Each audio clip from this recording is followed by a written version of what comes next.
যে ফতেহাবাদীর কর্মকর্তা আপনি আপনি আজকে থেকেই অফিসে যাবেন।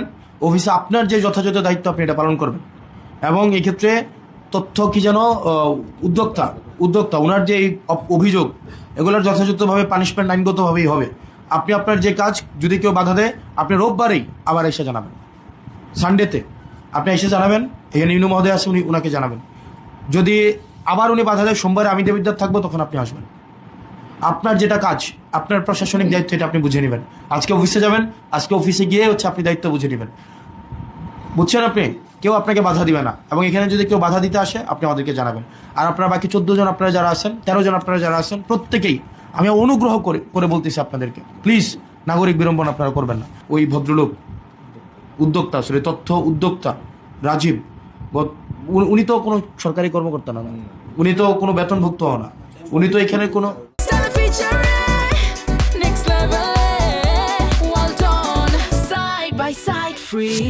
মানে উনি কি পার্মানেন্ট কোনো বডি?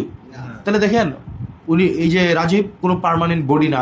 ফতেহাবাদ ইউনিয়নে এই ক্ষেত্রে আপনার প্রশাসনিক কর্মকর্তাই বললেন যে উনি জাস্ট একটা মেটাফরিক বা অর্নামেন্টাল, উনি জাস্ট চেয়ারে বসে থাকে, কিন্তু ওনাকে কোনো কাজই করতে দেওয়া হয় না এবং ইউনিয়ন পরিষদের একদম কর্নারের মধ্যে ফালাই রাখে। এবং ওই ভদ্রলোক ওখানে এক ধরনের একটা দুর্বৃত্তায়ন তৈরি করেছে এবং উনি অস্বীকার করতে পারবে না। ওখানে বিজিএফ কেক পাবে, টিআর কেক পাবে, এটাও তো নির্ধারণ করে উনি, তাই না?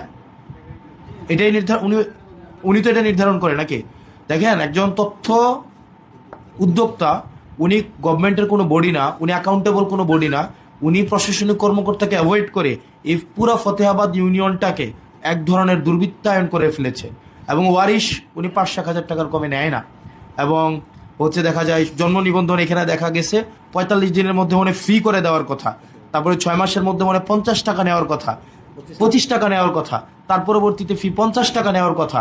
নাম সংশোধন বা বিয়োজন সংযোজন এক্ষেত্রেও একটা 50 টাকা 100 টাকার একটা ফি আছে, এর বেশি তো না, এর বেশি তো কোনোভাবেই তো না। তো তার মানে হচ্ছে কি, এই ফিগুলা দেখা যায় 1,000 টাকা 2,000 টাকা পর্যন্ত নেয়। এবং অ্যালার্মিং একটা বিষয় সেটা হচ্ছে মাঝে মাঝে মেম্বাররাও এই ক্ষেত্রে ইনভলভ থাকে।